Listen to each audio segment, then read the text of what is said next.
Okay, this video is about the pests that you encounter while you're camping. It could be insects, could be rodents, uh, that kind of stuff. And some of these things, you know, everybody knows about. I'm going to give a couple of hints about a couple of things I've done over the years to help, you know, your camping experience.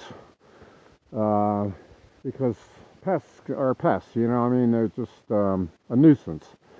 So anyway, the basics here.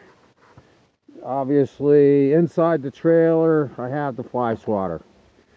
You got also these fly ribbons, but the flies never fly into them. They're too smart for these ribbons. You might get one or two, but I always, you know, wind up with the old true and tried fly swatter.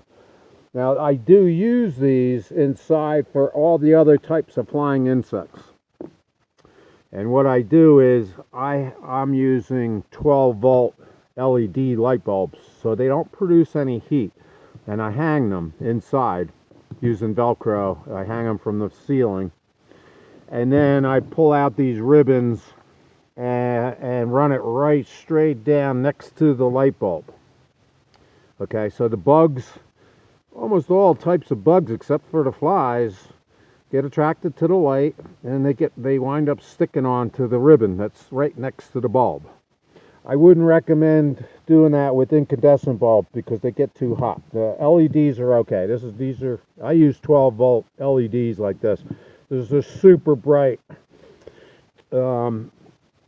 Anyway, so that's what I use inside. That and my fly swatter for the flies. Okay, you got ants occasionally. These ant traps baits work good. Everyone's used those. You just find the line of ants and put them in direct line with the line of ants coming in and out of your trailer or whatever. They bring the poison back to wherever they're, you know, hiding underground, and then it kills all the ants. Mouse traps, obviously we all use those. Now I put them behind my trailer wheels, okay, because the mice typically when you're camping, they don't come out until nighttime, and they like hidden spots. They don't like being out in the open, so I place my traps behind my RV wheels so they feel kind of comfortable back there. And all I use for bait is peanut butter, because you can reuse it over and over and over. You can just, you know, with cheese, they get the cheese and they eat it, you know, get snapped or whatever. But peanut butter lasts a long time. I can kill many mice with just one little dab of peanut butter. So if you're having a mouse problem, I would put them out then. If you're not having a mouse problem, you don't want to put them out because then you're attracting the mice.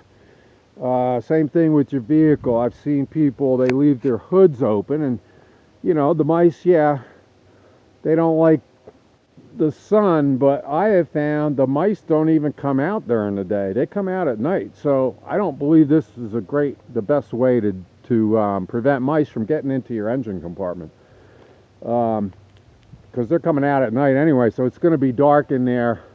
Leaving your hood open exposes all your hoses, plastics, everything to ultraviolet radiation in the sun, and that destroys plastics and stuff like this. This is all plastics, you know, your radiator hoses, everything this is all plastic, and it will deteriorate in the UV. So I don't like the idea of leaving my hood open. What I do, okay, if there's a mouse problem, again, I put these traps behind the wheels, and if I know one's got inside my engine compartment, I place a trap right on top of my battery, and then I close the hood.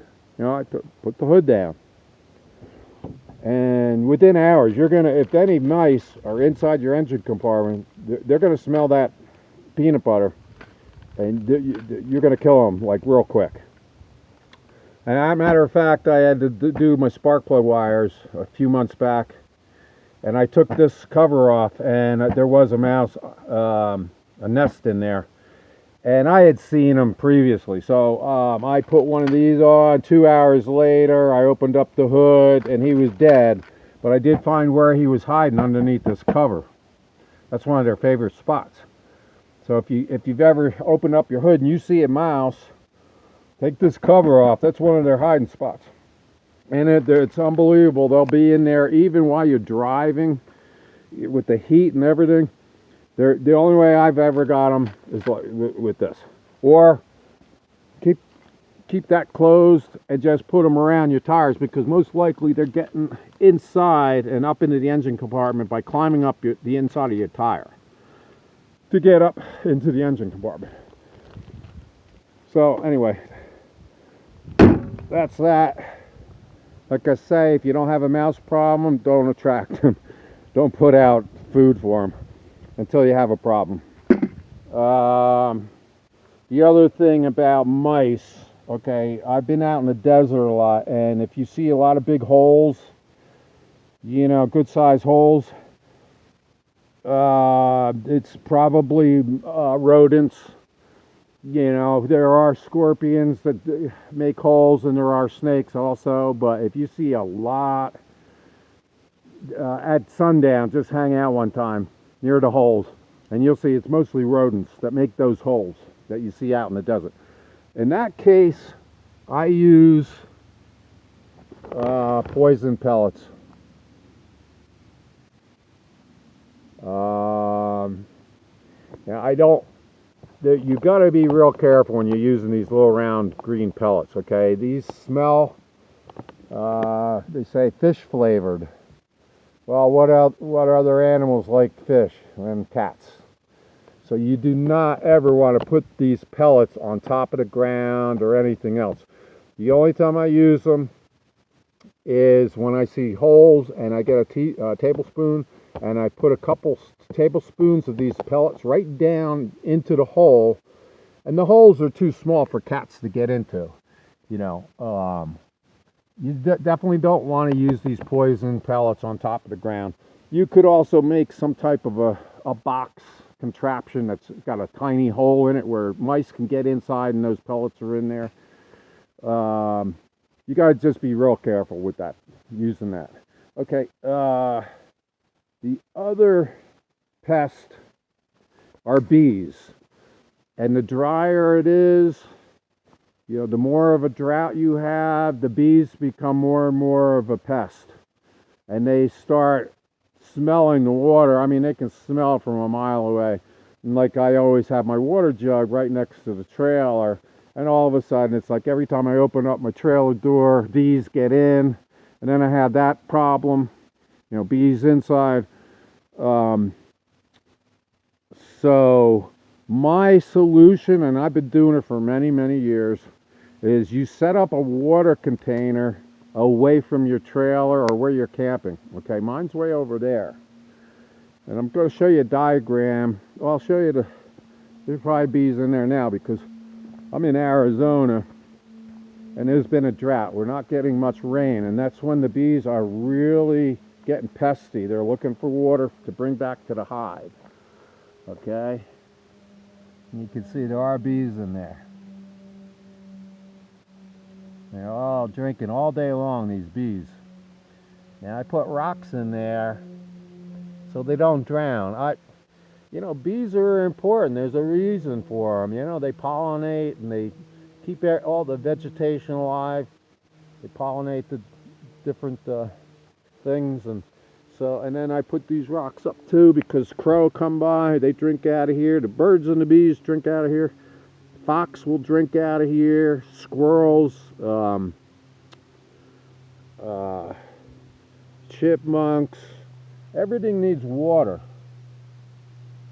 Well, anyway, this is like 4 o'clock in the afternoon and there's just loads of them. And so anyway, that attracts them away from my RV. And that's one of my tricks. Put some water downwind, okay? You want to put it downwind, the prevailing wind, whatever direction that is. I've just made a simple diagram just to show you what I mean. and why you put it downwind. Okay, there's an RV, and here's the prevailing wind direction going in that direction. You want to put your water basin or whatever downwind, away from your where you're camping.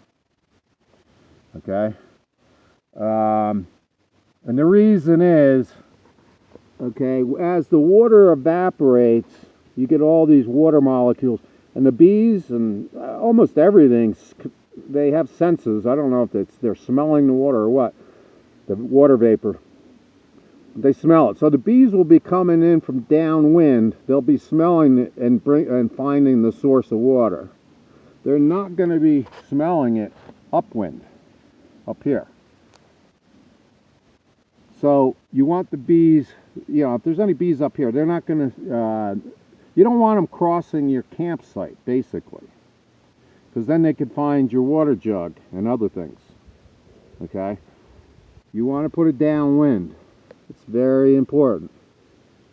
So you're only attracting bees from downwind. They get here and they're satisfied. They're not going to bother with a closed water source like this, even though they can smell the water even inside this, container.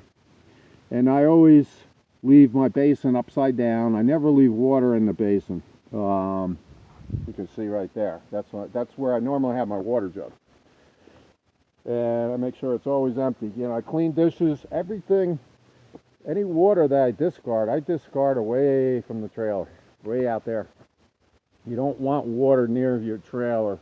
When I do dishes or anything else outside, I do it away from the trailer. Okay. The other thing is mosquitoes, major pest. And what I developed when I'm sitting outside, okay, you can get a screen porch. Or what I do, I have my chair outside.